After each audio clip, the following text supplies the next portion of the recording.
오늘 하나님께서 우리에게 주신 말씀은 잠언 29장 18절입니다. 제 성경으로는 구약 944페이지에 있습니다. 다 찾으신 줄 알고 제가 봉독하겠습니다.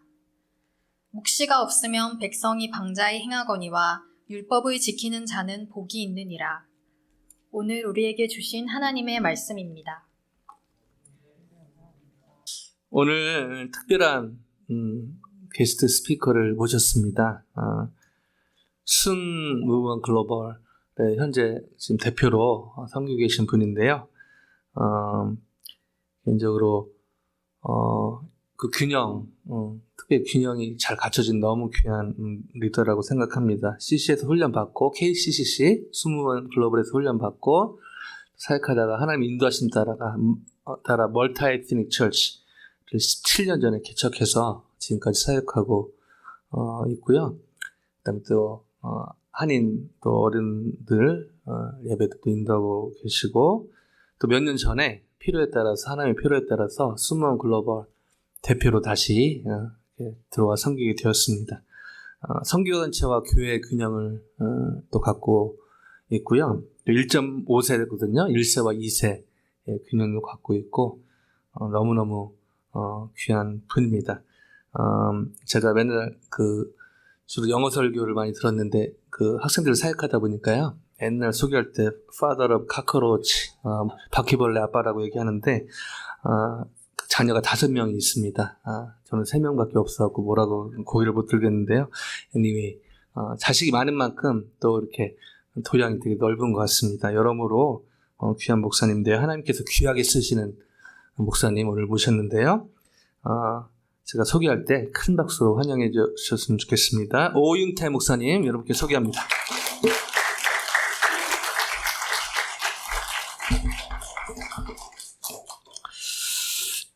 너무 소개를 거창하게 해주셔가지고 감사드리고요. 우리 사랑하는 이상일 목사님 오래 알았죠. 한 25년 목사님 알았고요. 늘 친하게 지냈고 주안에서 귀한 동역자입니다. 또 이렇게 귀한 교회도 이렇게 듣기만 했는데 처음 와서 너무 좋고요. 교회가 너무 이쁘고 너무 좋아요. 또 최우백 장로님하고도 몇 번 교제를 나눠서 굉장히 저에게는 처음 오지만 친근한 교회이기도 합니다. 오늘 말씀 제가 읽었는데 잠언 29장 18절 가지고 제가 말씀을 나누도록 하겠습니다. 묵시가 없으면 백성이 방자히 행하거니와 율법을 지키는 자는 복이 있느니라 말씀인데 여기서 묵시라는 단어는 히브리 말로 카혼, 하혼 약간 중간 발음인데 카혼이라는 단어예요. 그래서 그 단어는 정확히 말하자면은 하나님의 뜻이 드러나다. 그래서 영어로는 비전, 보는 거죠. 보다라는 그 단어로 번역하기도 하고 또는 revelation, 계시라고도 번역을 해요. 그래서 이제 저희가 묵시할 때는 이제 어떻게 이해하시면 좋을 것 같냐면은 하나님의 뜻을 우리가 깨닫다, 아니면 하나님의 뜻을 알게 되다, 하나님의 뜻을 보게 되다, 그렇게 이해하시면 될 것 같아요. 당시에는 구약 시대였으니까 하나님의 뜻을 선지자를 통해서 많이 봤겠죠.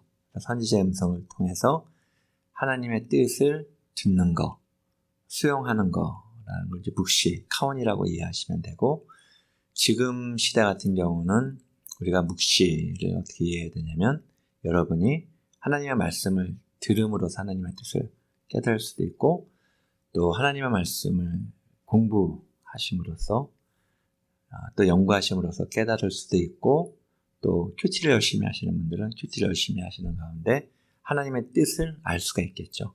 그리고 이제 묵시라고 이해를 하시면 돼요. 그래서 묵시가 없는 사람들,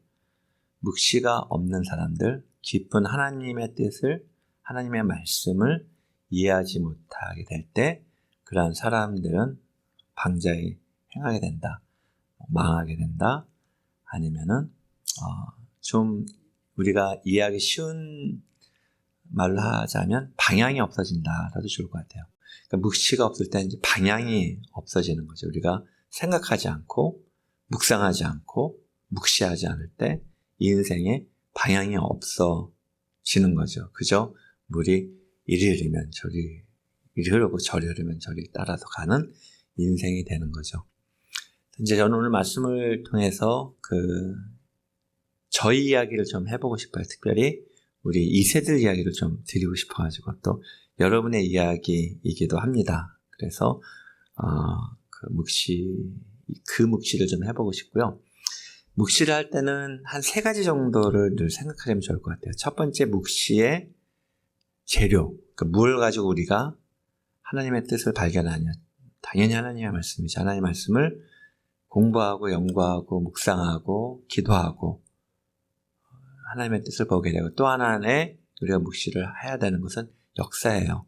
역사가 굉장히 중요해요. 왜냐하면 역사는 우리가 볼 때는 우연히 생겨나는 일들 같지만 사실은 역사는 하나님이 쓰시는 거예요. 그래서 하나님이 역사의 저자시죠. 역사에서 우리가 하나님의 뜻을 볼 수가 있습니다. 또 하나는 우리들의 경험. 그러니까 우리가 경험하는 것들, 역사 속에서 내가 경험하는 사건들도 있고 삶들도 있잖아요. 이것이 하나님의 뜻과 무관하지가 않아요. 묵시를 할 때는 기본적으로 말씀을 가지고 있되 역사를 어느 정도 알아야 되고, 역사 가운데 내가 어느 시점에 있는가, 나의 경험, 내가 어떤 경험을 했는가, 그걸 통해서 우리가 하나님이 나를 향하신 뜻, 그리고 우리 교회를 향하신 뜻, 또 우리 세대를 향하신 뜻을 볼 수가 있는 거죠. 그 얘기를 오늘 좀 하려고 합니다. 그래서 이제 오늘의 화두는 우리들 이야기입니다. 우리들의 이야기. 중요한데요. 이것이 왜 중요하냐면, 크리스토퍼 라이시라는 어떤 저자가 하나님의 백성이라는 책을 썼어요. 되게 유명한 책이에요. 근데 그 책에서 의미 있는 질문을 하나 던집니다. 그것은 초대교회 때 신자들은 성경이 구약밖에 없었잖아요. 신약 성경이 없었잖아요. 왜냐하면 신약 성경이 쓰여지기 전에 있었던 사람들이니까.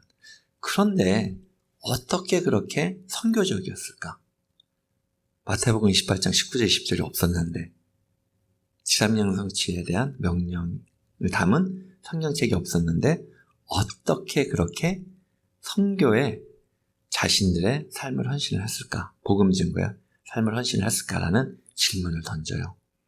그리고 그분은 그 답을 어디서 찾냐면 이야기에서 찾아요. 그들에겐 이야기가 있었다는 거죠.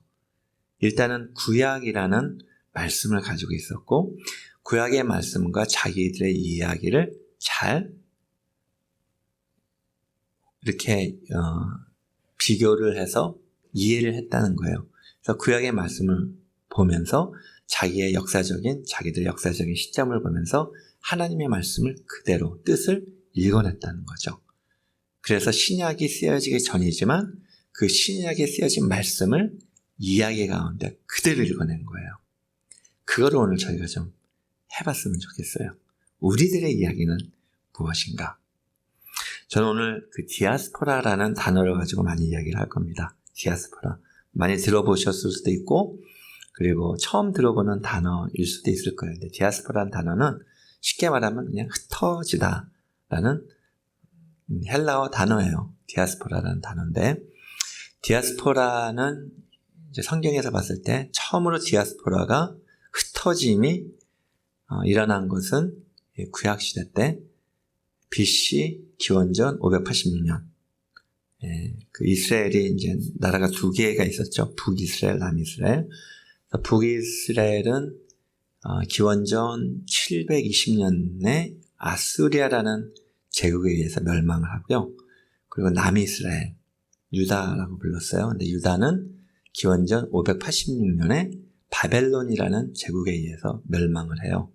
바벨론이 예루살렘을 쳐들어오고 예루살렘을 함락을 하고 성벽 예루살렘을 전부 불태우고 성전까지 완전히 불태우고 유대인들을 포로로 끌고 가요.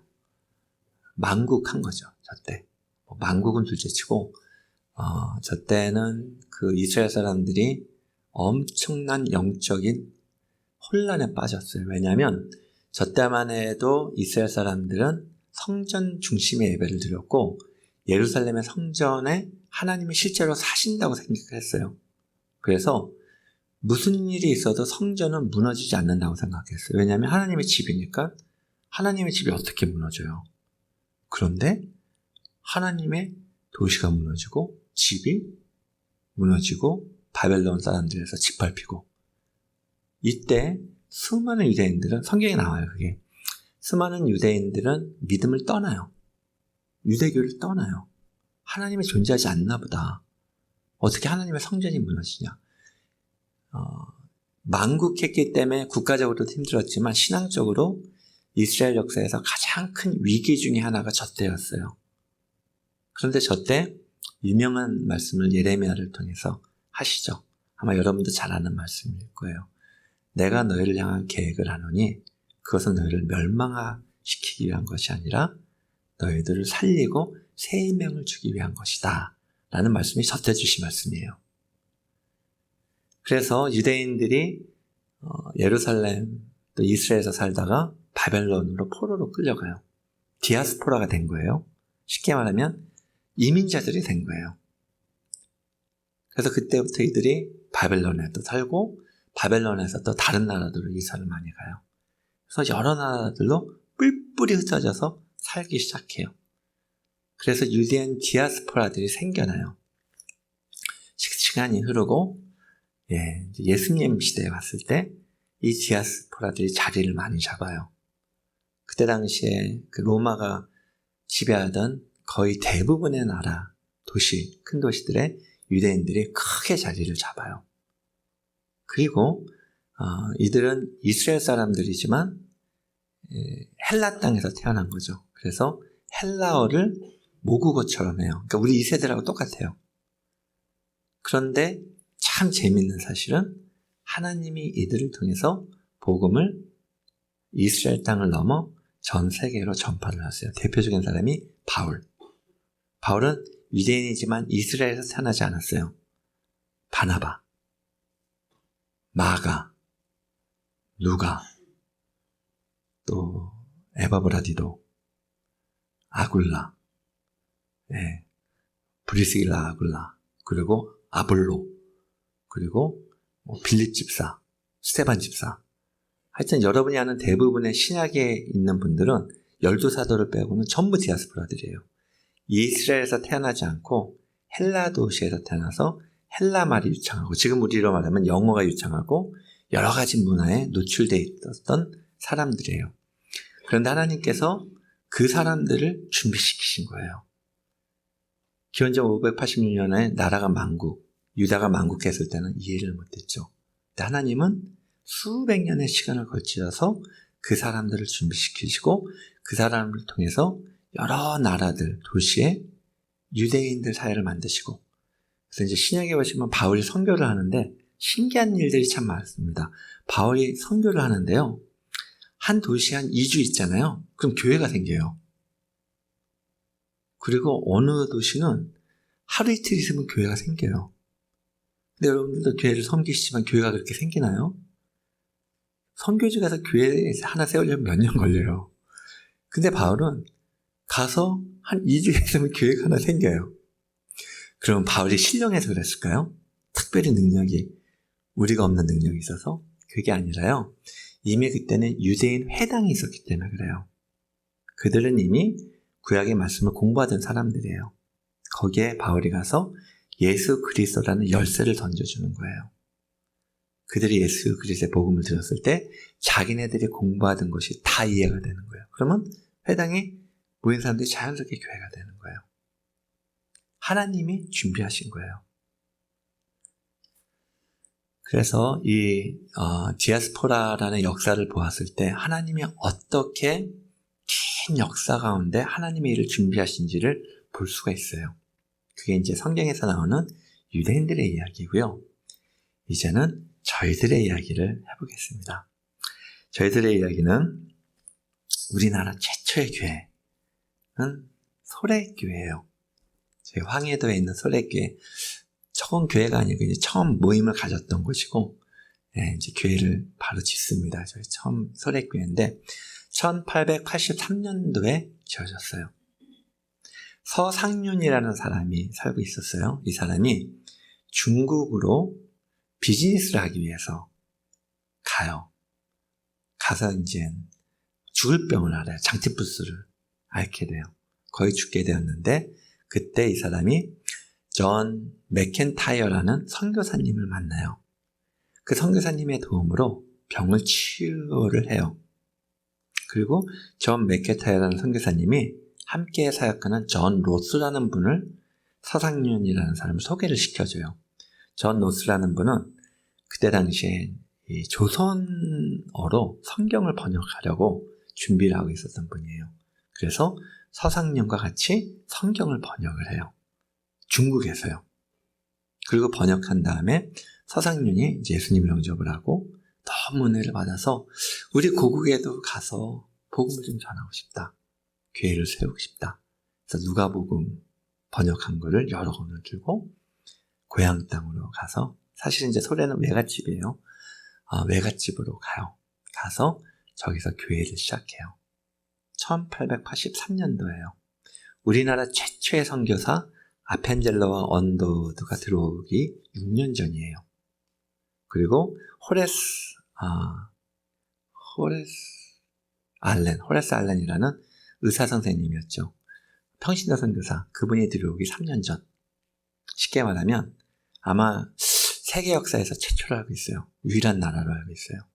첫 선교사가 들어가기 전에 이미 그 나라로 번역된 성경이 있었던 나라, 첫 선교사가 선교를 해서 교회를 개척하기 전에 이미 교회가 있었던 나라가 한국이에요. 근데 한국의 첫 교회는 누가 개척을 했냐면 디아스포라가 개척을 한 거예요. 그건 중요하다고 봅니다. 왜냐하면 우리 나라 안에 있는 DNA를 말씀드리는 거예요. 중국에서 이민 생활을 하던 서상륜이라는 사람이 중국에서 외국 선교사를 통해서 스코틀랜드 선교사를 통해서 복음을 듣고, 그리고 디아스포라가, 이민자가 고국에 돌아가서 첫 교회를 세운 나라가 한국이고 그 교회 이름이 소래교회예요. 그것이 우리들의 이야기예요. 우리들의 DNA이고. 이민 이야기를 해볼게요. 첫 이민은 1903년도에 이루어집니다. 미국 하와이 사탕수수 노동자들로 오게 되죠. 오게 될 때는 1903년 1월에 102명의 노동자들이, 배 이름은 모르겠는데 어떤 배를 타고 하와이로 와요. 그래서 참 신기해요. 102명이면은 영국에서 청교도들이 메이플라워를 타고 온 숫자하고 똑같아요. 그런데 참 신기한 건 뭐냐면요. 102명의 노동자들이 오는데 그때 당시에는 한국의 기독교인이 거의 없었죠. 기독교 시작한 지 별로 안 됐으니까. 근데 그 중에 반이 기독교인들이었어요. 왜냐하면 인천 내리 감리교, 미국 선교사님을 세운 그 교회 분들이 무더기로 온 거예요. 그래서 처음에 도착한 하와이 이민자들의 반이 이미 믿는 사람들이었어요. 왔는데 얼마나 힘들었어요.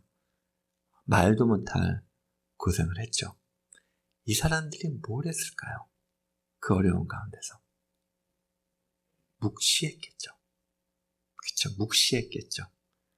하나님의 말씀을 받겠죠. 모였겠죠. 울었겠죠. 같이 아파했겠죠. 그리고 이 조국의 망국의 소식을 들으면서, 을사조약이 1905년에 있었으니까 조국이 망하는 소식을 들으면서 그때 절규를 했겠죠. 그러면서 하나님의 뜻을 쫓았겠죠. 참 대단한 분들이에요, 이분들이.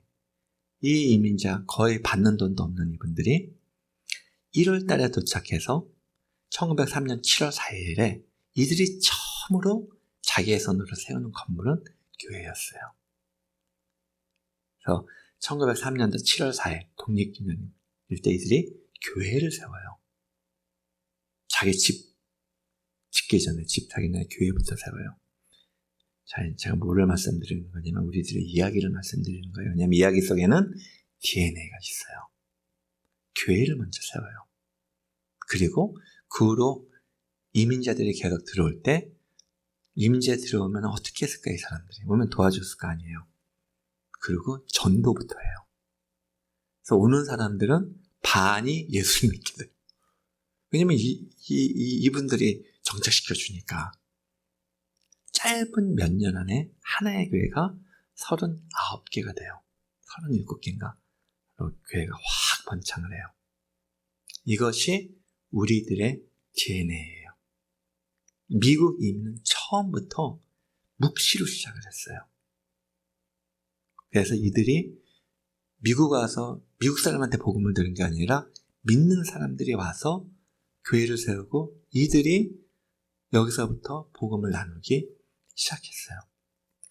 참 재밌는 거는 제가 멕시코 유칸다 이민, 저는 이제 멕시코 유칸다 이민은 1905년도에 이루어지는데 비슷한 숫자가 멕시코 유칸다로 갑니다.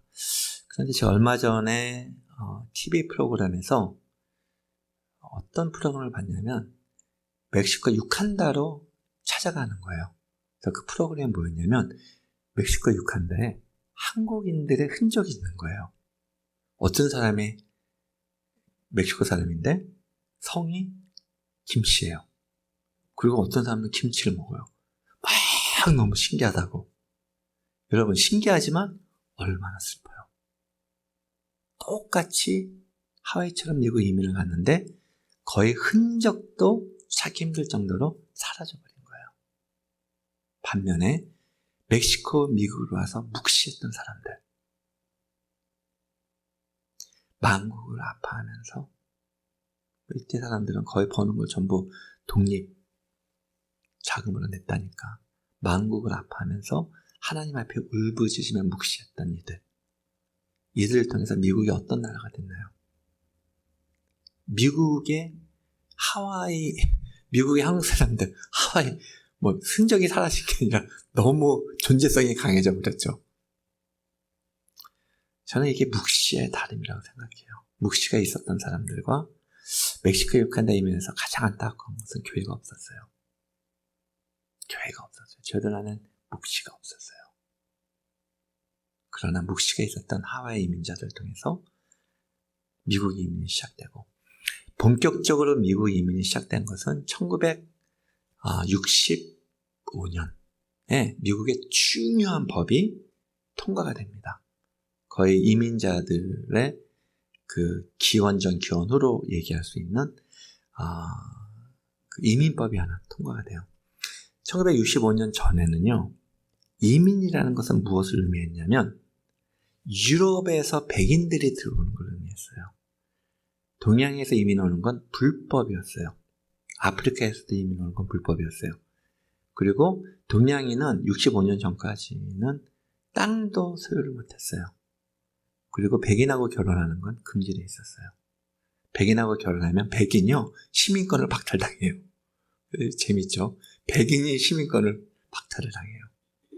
그런데 1905년도에 이민법이 통과가 되면서 그걸 이제 컬러 블라인드 액트라고 그러니까 색깔을 보지 않는 법. 그래서 그런 차별법을 금지시켜요.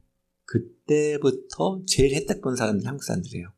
물밀듯이 쏟아져 들어옵니다. 정말 물밀듯이 쏟아져 들어오는데 쏟아져 들어올 때 여기에 뭐가 있었냐요? DNA가 있었죠. 오면은 교회부터 정착을 하는 거예요. 그거는 그때 생긴 게 아니라 1903년 때 만들어진 DNA예요. 똑같은 일이 반복이 돼요. 그래서 여기 오는 분들이 교회부터 세워요. 그리고 오면 다 복음을 들어요. 그래서 하나님께서 저희 이민 세대를 정착을 시키셨고 그때만 해도 이제 거의 1세였죠. 근데 이제 2세들이 나타나기 시작합니다. 제가 1984년도에 미국에 왔어요. 제가 미국에 왔을 때는요, 미국에 맨 처음 왔을 때는 2세들이 별로 없었어요. 2세를 보면 신기하게 봤어요. 미국에서 태어났어? 지금은 역전이 됐죠. 지금은 2세들이 훨씬 많죠. 여기서 태어난, 그리고 2세들은 더 많이 잘하고 있죠. 이제는 이제 2세들의 이야기를 조금 해볼게요. 그게 이제 여러분들의 이야기가 이민의 이야기고 2세들의 이야기를 좀 해보겠습니다. 2세들은 저 2세들이에요. 저 사진이 금요일날 이틀 전에 그 스무브먼트에서 신입생 환영회 아이들 겟세마네 기도 모임을 하는 한 100여 명, 90여 명의 아이들이 모였어요. 한 50여 명 이상들이 다 뉴카머들인데 불신자들이 어마어마하게 많아요. 네, 저들의 이야기를 좀 해보고 싶어요. 저들의 특징을 말씀을 드릴게요. 제가 볼 때 이 미국 이민 2세는요. 누구하고 가장 흡사하냐면 바울, 바나바, 누가, 마가 그들하고 제가 볼 때요. 저는 뭐 학자도 아니라서 그냥 제 생각을 얘기하는 거예요. 너무 심각하게 듣지 마세요. 제가 볼 때 2000년 역사상 가장 그들과 닮은 사람들은 저 사람들이라고 생각을 해요. 가장 닮았어요. 너무너무 닮았어요. 일단은 영어가 모국어인 사람들이에요. 그리고 여러 문화를 같이 가지고 있는 사람들이에요. 그리고 이민의 아픔을 아는, 사실 디아스포라들의 특징은 아픔이 있어요. 그 소외, 차별, 그런 아픔을 가진 사람들이에요.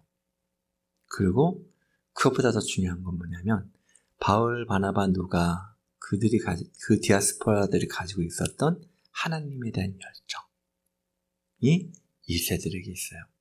혹 1세들이 2세들을 이렇게 많이 해요. 2세들 정말 신앙이 없다고 생각하는 분들이 있다면 그건 오해인 것 같아요. 정말 오해라고 말하고 싶고 믿는 방법이 틀릴 뿐이지 2세들은 제가 볼 때 1세들 못지 않아요. 제 관점에선 1세들보다 솔직히 말하면 훨씬 낫습니다. 2세들은 깨끗해요. 정말 깨끗해요. 하나님을 섬길 때 다른 이유가 없어요. 하나님을 사랑해서 하나님 섬겨요. 저 세대들을 뭐라고 부르냐면 밀레니얼 세대라고 불러요. 또는 뭐 좀 지금은 Z 제너레이션, Z 세대 아니면 밀레니얼 세대라고 불러요. 저들을 공부한 책이 있어요. 근데 그 책에서 저들의 통계를 내면서 또 설문조사를 한 것을 이야기하면서 이제 이야기하는 것 중에 하나가 뭐냐면 이 밀레니얼 세대 1980년대 후로 태어난 사람들 특징 하나가 뭐냐면 미국 역사상 종교에 가장 관심이 없어요. 이런 세대가 존재하지 않았었대요. 종교에 얼마나 관심이 없냐면 이 미국의 밀레니얼 세대들 중에서 종교, 이거는 기독교만 얘기하는 게 아니라 무슬림이나 뉴에이지나 온갖 종교를 다 통틀어서 종교에 관심이 있는 퍼센티지가 밀레니얼 세대 중에서 11%에서 13%밖에 안 돼요.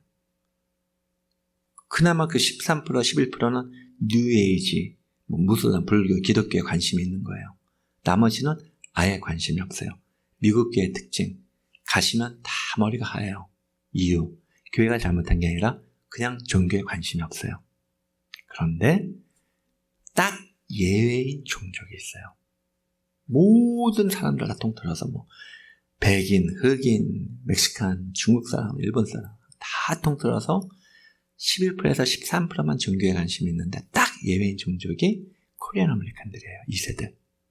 코리안 아메리칸들은 교회를 다니든 안 다니든 상관없이 60%에서 70%가 기독교에 관심이 있어요. 우연일까요? 절대로 우연 아니죠. 하나님의 뜻이 있으신 거죠. 그리고 2세들의 특징은 뭐냐면은 2세들이 헌금을 잘할까요? 못할까요? 잘해요. 정확히 맞으셨어요. 저는 2세 교회를 해요. 2세들의 헌금은요. 1세보다 높습니다. X만을 얘기하는 거 아니에요. 돈도 많이 벌어요. 돈을 진짜 많이 벌어요. 대학 졸업하면 보통 10만 불 이상으로 많이 시작을 해요. 그걸 얘기하는 게 아니라 11조 비율. 2세가 훨씬 높아요. 뭘 말씀드리는 거냐면 저는 1세부터한테 거의 이걸 말씀을 드려요. 2세들 신앙교육에 대성공하셨다고. 자꾸 실패했다고 얘기하는데 무슨 근거로 그런 말씀을 하시는지 모르겠어요. 제가 말할 때는 한국에서 떠나니까 그 얘기를 하는 것 같아요. 떠나는 이유는 자기 신앙을 찾아서 떠나는 거예요. 그러나 제가 볼 때는 이세 교회는 대성공한 거예요. 이세 교육은, 신앙교육은 대성공했어요. 헌금을 알아요. 엄마 아빠한테 늘 받기 때문에. 헌신하면 얘네는 우리처럼 1세처럼 뜨거움은 없어요. 그러니까 믿는 방법이 다른 거죠. 그러나 충성이 있어요. 꾸준해요. 그리고 이 아이들의 특징은 만약에 어떠한 동기가 좋다 그러면은 헌금을 잘해요. 선교도 구제도 헌금을 잘하는 특징이 있어요. 하나님께서 왜 이 세대를 준비시켰을까? 저는 그렇게 믿습니다. 하나님께서 바울과 바나바, 누가, 요한을 디아스포라를 준비시켰듯이 그들을 세계 선교를 위해서 준비시켰듯이 이 젊은 세대를 준비시켰다고 봐요. 한국에서 온 우리 스틴터들 너무 귀한 형제들인데 저 사람들은 제가 볼 때는 한국에서도 이상한 종족들이에요. 여러분 잘 아시다시피 한국 젊은이들은 거의 교회를 떠나요. 그런데 미국에 있는 이세들은 안 그래요. 꼭 하나님이 옛날 한국의 신앙을 이렇게 떠다가 여기 힘들 거 알고 떠다가 이렇게 꼭 세이브해 두신 것처럼 보관하신 것처럼 이 아이들 안에 순수성이 있어요. 아이들이 예수님 모르는 아이들 예수님 믿고 또 더 중요한 건 뭐냐면 지금 스팅터들도 그 역할을 너무 잘해주고 있는데 이들을 통해서 외국 애들이 복음을 들어요. 굉장히 많이. 저희 스무번째 이제 간사로 헌신한 친구들이 있어요. 간사로 하는 친구들 중에 지금 이제 그 간사를 떼고 있는 만이라는 친구가 있는데 중국 친구예요. 이 친구는 이제 의대를 준비하다가 의대를 내려놓고 간사가 됐어요. 그런데 이 친구는 1학년 때 쓴 무브먼트를 통해서 예수님을 믿고 간사가 된 거예요. 지금 내년에 또 간사 훈련을 하는데 이미 헌신한 중국 친구가 또 있어요. 이 친구도 1학년 때 스무번트에서 예수님 믿고 간사로 헌신한 친구인데 그런 친구들이 되게 많아요. 쉽게 말해서 지금 어떤 시대냐면요. 복음을 전하면 들어요.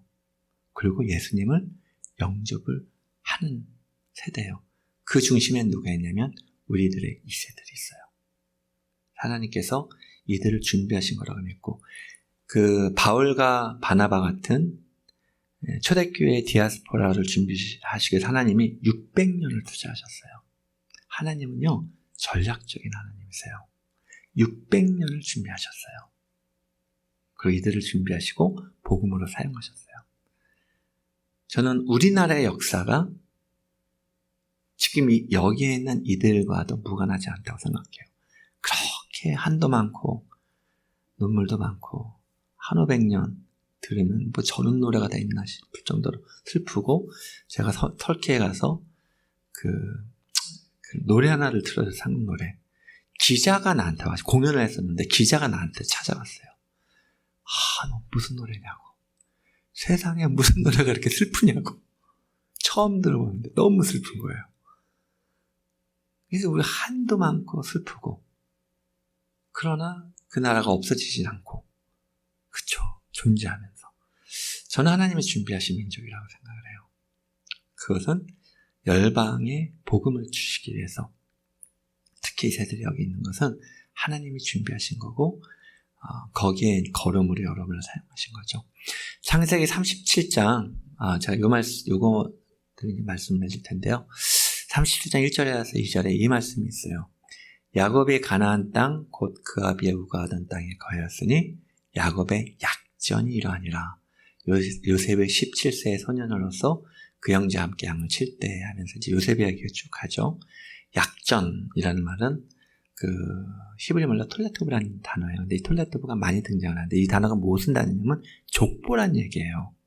그래서 아담의 족보가 이러하니 그래서 누가 누구를 낳고 누가 누구를 낳고 아브라함의 자녀들 족보가 뭐 대략 이러하니 그래서 족보란 얘기예요. 그런데 저기서는 뭐라고 나오냐면 야곱의 족보가 이러하니라 하면서 누가 누구를 낳고 얘기가 나오는 것이 아니라 요셉의 이야기가 나와요. 무슨 말인가요? 요셉의 이야기는 누구 이야기란 얘기죠? 야곱의 이야기란 얘기예요. 야곱의 이야기가 끝나지 않아요. 요셉을 통해서 이어져요. 다시 말해서 이 세들의 이야기는요, 여러분들의 이야기예요. 여러분들의 약전이에요. 그래서 하나님은 이렇게 얘기하시겠죠.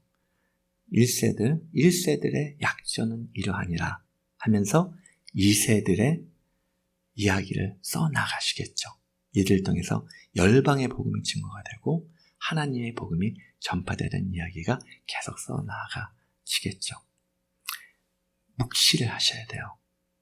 내가 왜 여기 있고 하나님의 말씀 안에서 나는 어느 위치에 서 있고 그 역사의 흐름 가운데 어느 위치에 있고 나의 경험은 무엇인가를 통해서 우리는 하나님의 뜻을 발견하는 거예요.